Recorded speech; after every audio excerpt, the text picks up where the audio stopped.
A trade dispute between Ghana and the European Union over chocolate might lead to a manufacturing revolution in Western Africa. Let me explain what's happening and why this little product here is going to be so important going forward. To the Western world, Africa has just been a place to get raw resources from, not a place to add value to those products. So the business model has always been go to Africa, secure whatever mineral rights you can get, and extract as much as you can from Africa as quickly as you can and put those minerals either to Europe or to Asia for further manufacturing.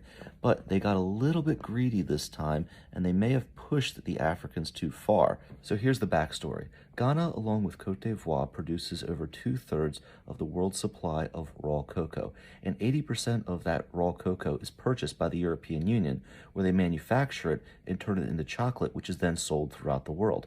It's a $100 billion industry, of which Ghana only gets about 6%, which Ghana was okay with until the European Union started to threaten them with sanctions if they did not become more environmentally friendly.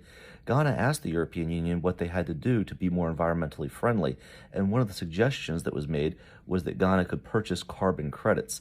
Now, what's a carbon credit?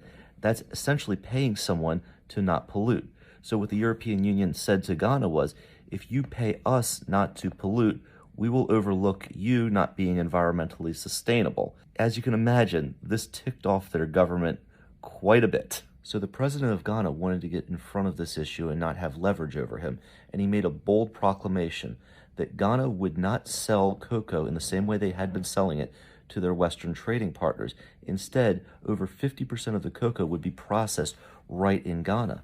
Now, some people scoffed at this because they didn't have the manufacturing capacity to follow through with this proclamation, but they really got aggressive, and they started to recruit some of the best food scientists and manufacturing specialists from Europe to start creating Ghanaian chocolate domestically.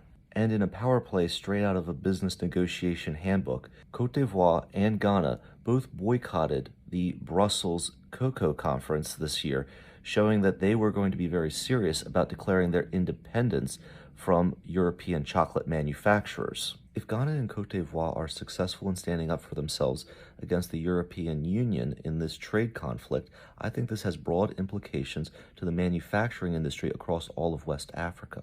I believe that we're going to see a lot more factories and a lot more manufacturing done domestically in Western Africa, not simply having the resources shipped to another part of the world to then have the value added.